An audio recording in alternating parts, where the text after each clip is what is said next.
তো এই জায়গাটা পুরো ঘুরে দেখলাম, দেখে এই যে ডিজাইনগুলো দেখে মনে হচ্ছিল আসলেই কিন্তু এটা হিন্দু রাজারই তৈরি। কারণ এই যে আমি এখানে দেখালাম কিছু স্বাস্তিকার চিহ্ন বা এই ধরনের কিছু রয়েছে, কিন্তু ভেতরে আসলেই ঢোকার কোনো অনুমতি নেই এবং ক্যামেরা করাও যায় না, তাই আমি ভেতরে ঢুকতে পারলাম না। তাই ভিতরে গিয়ে দেখলাম যে 3টে কবর রয়েছে। এটা হচ্ছে ওনার ছেলের কবর, এবং তারা পরবর্তীতে কিন্তু ইসলাম ধর্ম গ্রহণ করেছিলেন এবং পরবর্তীতে তাদের এখানেই সমাধি দেওয়া হয়েছিল। আবারও একটি সেই ঐতিহাসিক প্লেসে চলে এলাম।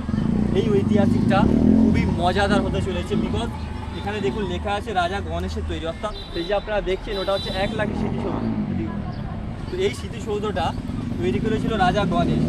তারই নিচে আবার লেখা দেখলাম যে এর মধ্যে 3টে কবর আছে। একদিকে রাজা গণেশ, তার ভিতরে 3টে কবর, দুটো কেমন যেন গড়বড় লাগছে, তাই না? কারণ যেখানে রাজা গণেশ অবশ্যই তিনি একজন হিন্দু রাজা ছিলেন, আর যেখানে কবর অর্থাৎ সেখানে অবশ্যই মুসলিম ছিলেন। তো এই হিন্দু আর এই মুসলিমের মাঝে যে এই 1 লাখই সমাধি, এটা আসলে রহস্যটা কী আছে এবং এর গরমিলটা কেন, সেটা আমি ভিতরে গিয়ে আজকে আপনাদেরকে সেটাই দেখাবো, সঙ্গে থাকুন।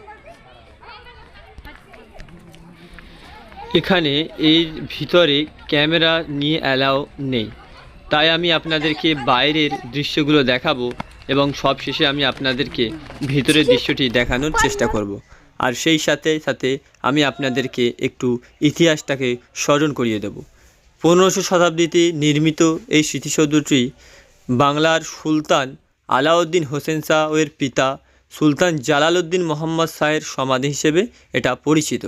তবে কথিত আছে যে এটার নির্মিত ব্যয় হয়েছিল প্রায় 1 লাখ টাকা, আর সেই জন্যই তারপর থেকে এর নাম হয়ে যায় 1 লাখি স্মৃতিসৌধ।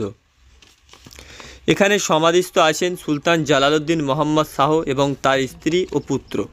3টি কবরের উপর ছড়িয়ে আছে শতাব্দীর ইতিহাসের এক খামোশ নীরবতা।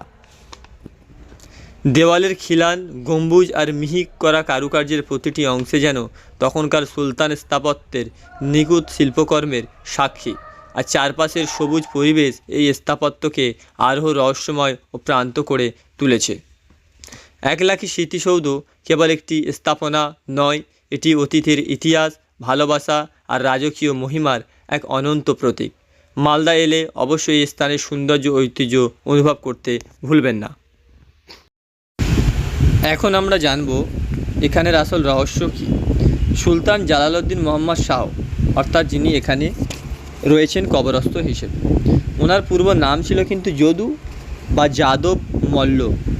তিনি অবশ্যই হিন্দু ধর্মাবলম্বী ছিলেন, তবে ইলিয়াস শাহী বংশের সুলতান গিয়াসউদ্দিন আজম শাহের দরবারে তিনি উচ্চ পদস্থ কর্মচারী হিসেবে কাজ করতেন। এখানে ঐতিহাসিক তথ্য বলে যে তিনি পরে ইসলাম ধর্ম গ্রহণ করেন এবং নাম রাখেন জালালউদ্দিন মোহাম্মদ শাহ। তো এখানে যে সে যে ধর্ম পরিবর্তন করেছিল তার পেছনে 2টি মত প্রচলিত হয়েছে। একটা ছিল রাজনৈতিক কারণ, যে সকলে বলতেন যে ওই সময়ে যেহেতু সকলেই সুলতানরা ছিল মুসলিম, তো উচ্চপদস্থ ব্যক্তি হওয়ার জন্য এবং যেহেতু তিনি পূর্ব থেকে ইলিয়াস শাহী বংশের গিয়াসউদ্দিন আজম শাহের দরবারে পদস্থ কর্মচারী হিসেবে নিয়োগ ছিলেন, তো সেই পদটাকে দীর্ঘদিন রাখার জন্য তো তিনি ইসলাম ধর্ম গ্রহণ করেন।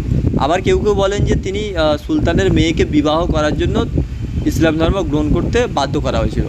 আসলে এই কারণগুলো পরবর্তীতে ভুল প্রমাণিত হয়েছে। তিনি ইসলাম ধর্মকে অনেক কাছ থেকে দেখেছেন এবং ভালো লেগেছে, তাই জন্যই কিন্তু তিনি ইসলাম ধর্ম গ্রহণ করেছিলেন। তো তিনি 1415 খ্রিস্টাব্দে বাংলার সুলতান হন এবং প্রায় 15 বছর শাসন করেন।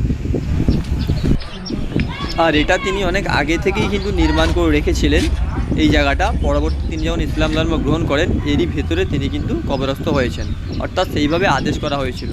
তারপরে কিন্তু এই জন্য বাইরের দৃশ্যগুলো আপনাদের মনে হবে যে এটা কোনো হিন্দু ব্যক্তি তৈরি করেছেন কিংবা নির্মাণ করেছেন। আসলেই সত্য, পরবর্তীতে তিনি ইসলাম ধর্ম গ্রহণ করেন এবং এখানে তিনি সমাধিত হন। জায়গাটা পুরো ঘুরে দেখলাম, দেখে এই যে ডিজাইনগুলো দেখে মনে হচ্ছিল আসলেই কিন্তু এটা হিন্দু রাজারই তৈরি। কারণ এই যে আমি এখানে দেখালাম কিছু স্বাস্তিকার চিহ্ন বা এই ধরনের কিছু রয়েছে, কিন্তু ভেতরে আসলেই ঢোকার কোনো অনুমতি নেই এবং ক্যামেরা করাও যায় না, তাই আমি ভেতরে ঢুকতে পারলাম না। তাই ভিতরে গিয়ে দেখলাম যে 3টে কবর রয়েছে। এটা হচ্ছে ওনার ছেলের কবর, এবং তারা পরবর্তীতে কিন্তু ইসলাম ধর্ম গ্রহণ করেছিলেন এবং পরবর্তীতে তাদের এখানেই সমাধি দেওয়া হয়েছিল। এটা ছিল এর আসলে মূল রহস্য। ভিডিওটি ভালো লাগলে অবশ্যই একটি লাইক, কমেন্ট এবং শেয়ার করবেন বন্ধুরা। Thank you so much.